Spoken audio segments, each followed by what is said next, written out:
Hello, good morning. Today is a Saturday and time check, it's 6:54 AM. Actually, dapat kanina pa kami umalis, kaya lang medyo masungit yung panahon, umaambon kanina. Kaya medyo na-late kami ng alis ngayon sa bahay. And then, opening pala ngayon ng Antipolo Lifestyle.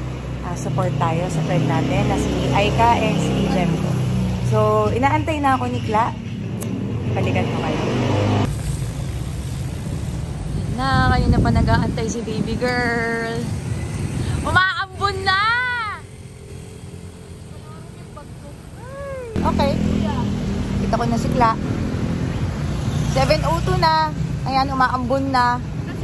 Lock. Andyan. Ayan o, nasa baba. Sakit daw ng tiyan niya Ahon na kami, aahon na kami. Mamaya ulit. Jowa ko. Nahuli na naman sa pagtawid. Time check. 7:16 AM. Dito na po kami sa Pandi, Manila. Ay, nandun sila sa Shelly. Yun ang talaga. Bakit wala sa Shelly B? Umirit pa eh. Alam na, kita mo, tatawa-tawa si Sen. Nasa Shelly B. Or dahilata kami kanina kasi nag-aabang kami. Umaabot sa amin. Pupunta pa tayo doon? Saan? Shelly B? Hindi, paalis na sila. Paalis na? Sa Shelly B. Ayun na. Ayan na sila, Maron. Hi, Don! Adik ka, kamusta ang Bicol? Hindi pa ako nakaka-uwi. Uy, grabe ka! Diba, nandito na yung malalakas. Nakaano din na kolorong kapag ako eh. Sabi ko, bubong, ilagay na sa ref nyo, saka na kayo mag-ulam. Ano yung nasa likod? Sa ulam mamaya, may extra ulam. Meron pang tsinelas doon ah. Sorry. Bike wash naman na may Maron. Grabe ko lang nangyari kayo. For the OC si Maron, for the OC. Let's go.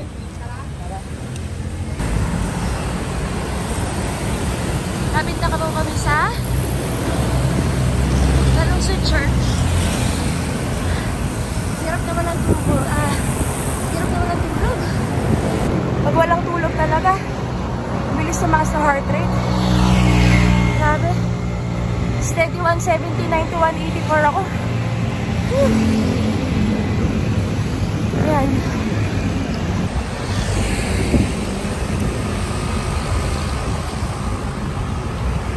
Ahon na po tayo papuntang Olpo. Hirap. Okay. Time check, 7:55 AM. Dito na kami ni Don sa Lalang. Yung mga kasama namin. Mag-iisang Don sa Kalam. Si Don lang sa Kalam. Partida galing pa ng Bicol yan. Walang tulog. Dumiretso. Tingnan mo oh. Ang taas pa rin ang energy niya. Samantalang ako. Sarap tulog sa bus. Samantalang ako lapat-lapat na naman. Ang ante niya lapat-lapat na naman. So, antayin natin sila Aika. Sila inyong lingkod. Si Senjem ko. Sino ba nahuli? Si Maron? Si Kla. Hindi, nauna na sila Kla eh. Ay, nauna ba sila Kla? Advance party sila Kla.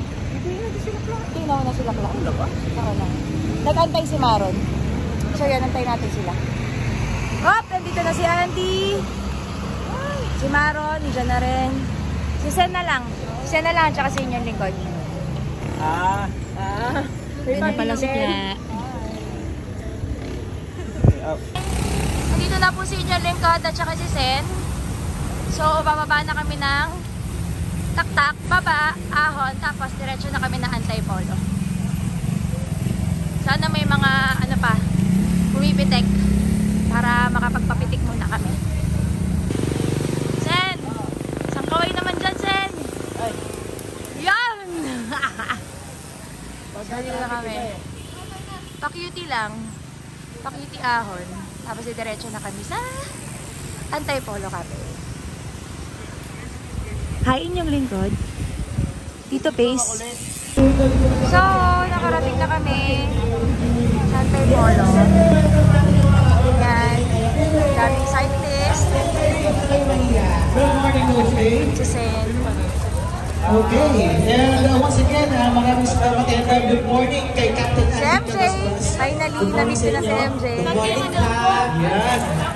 Okay. Ang host natin And for today. and for us to know more about Meron Party, the Antipolo Cafe, and Antigrado Lifestyle, let's call out the owners of the of the area, Miss Aida Latay and Mr. Jack Latay, to tell us more about Antipolo Lifestyle and Antipolo Cafe by Aromat. Morning! Hello! Galing pa sa pagpapayag. Yun yun. Ayan, Talagang the owner. siklista. Yes, makikita nyo siklista talagang may-ari. Yeah. Welcome to our Antipolo Lifestyle physical store and Antipolo Cafe by Aroma. Na-overwhelm ako. Sobrang dami. Thank you so much. Hindi ko lang kaya Troy and happy kami kasi natin. Tayo ng mga taga-South. Enjoy ka na sinipin. May food dyan. Enjoy nyo lang. Thank you. So katulad ng sinabi ni Sir Manila sa lifestyle, itong business na to, it's for bringing something to the community para sa ITs. So hindi lang siya nagtatapos for meron kang lifestyle, but also meron coffee shop. But sooner, nagkakaroon din tayo dito ng mga bike wash, night spa, para of course, cater natin yung mga nagbabike, pati na sila. Kompleto na. And isa pang workout namin ngayon, ditong side na to, pwede siyang magkaroon na, pwede kayong maligo. Para sa mga magbabike na nalayo sa Antipolo, anytime, pwede sila mag-park somewhere, tapos sabay dito, maligo, pagkatapos sila mag-park. Eventually, yun ang magiging moving forward. We're looking forward na pwede nyo tignan in the future. So yun, welcome again.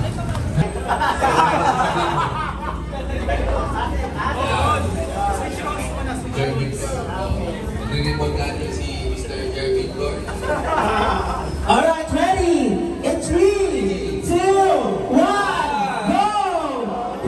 Ayan, palakpakan naman guys. Ayan, so congratulations, Antipolo Cafe. Iniwan ni Madam. Ang lakas talaga ni Madam. Madam, iniwan mo naman yung shaky, Madam. Wala akong tubig. Bakit? Asan?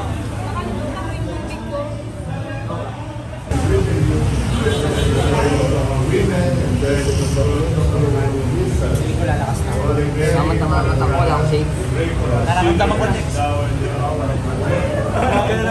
Sobrang solid and comfortable talaga sa dalay. Paborito ko talaga itong ganito. Piyok pa, di ba? Nagbibinata siyang gamitin sa rides, especially pag coffee rides kasi talaga siya. Oh, sige na po. So, ano naman ang feeling ng isang Disney princess? Charot. Ayan, congratulations guys. Picture tayo. Tapos ko yung Popoy talaga eh. Oh. Okay, time check. It's 10:33 a.m. And pauwi na kami. Balik na kami ng Marikina. But unfortunately, super traffic. So yung jowa ko at saka si Jan, naiwan po doon. Siguro nahihirapan sa ticket. Kaya sobrang traffic nga kanina. Kami, nakatawid na kami dito. And meron nga pala kaming bagong newfound friend, si Kobe. Na ginawang laruan ng kanyang mountain bike. Sinampasan pa lang sa gutter. Lugi. So baka kasama din, hindi baka, kasama namin siya tomorrow. Sa San Isidro. Hopefully, mapagawa ko yung bike ko kasi hindi kaya ng aking road bike. 30 minutes na kami nag-aantay dito. Anong FTP mo, Han? Parang 3:30. 330 ang FTP. Si Kobe, ano daw ang ano? In 1 minute. Ilan? 2:30. Oh, nahiya naman si Kobe sa'yo. Hindi, yung akin 1 minute. 300, ano yung sa'yo? 3:30, 1 minute. Siya, 230, nahiya si Kobe sa'yo. 5 minutes. Ikaw, ano ka? Hindi ko pa sinusukat Hindi yun eh. Hindi ko pa sinucheck. sinusukat yun. Susubukan ko sa kanila. Nagkakabudulan na po tayo sa FTP. Mag-FTP test. So, nakababa na kami, galon. Bukas tuloy pa talaga tayo. Ayan na. 5:30. Kaya mo? 5:30. Diyan, 5:30 naman. Promise. Hindi, para sure, between 5:30 to 6 a.m. Sa Mercury, para at least meron tayo. Lakad tayo. Lalakad ako. So, yun, going back. Asa mo, saan tayo? Pero doon, lakad na lang ako.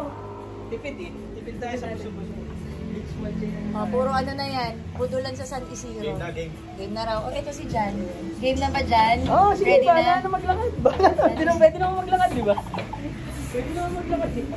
So, yun, lusong lang namin galing Sumulong. Bali, hindi na namin natapos yung opening nila Aika. Pero, kung napanood nyo kanina, very successful yung opening ng Antipolo Cafe. Ngayon, nandito kami sa No Perfect Cup. Pahinga lang saglit. Kasi nagkabudulan kanina, pauwi na lang, umahon pa kami. Ang dami pa namin kailangan. So, pahinga lang kami, inom lang ng juice, tapos uwi. Kasi usually ano lang ako Yan, nagpaka-gempoy na po tayo. Galing tayo sa No Perfect Cup. Hindi na ako nag-helmet kasi sobrang lapit na sa bahay. Ang hirap tanggal suot. Lapit na kami sa house. Meron palang binigay. Ayun, kaya pala ako nakapagtanggal. Ewan ko kung nakikita nyo. Kaya ako nakapagtanggal ng helmet kasi binigyan po tayo ni Antipolo Lifestyle ng free drawstring na bag. Kaya ayan, nasa loob yung helmet ko. Church na po tayo. Thank you, Lord. Nakauwi naman po kami ng safe.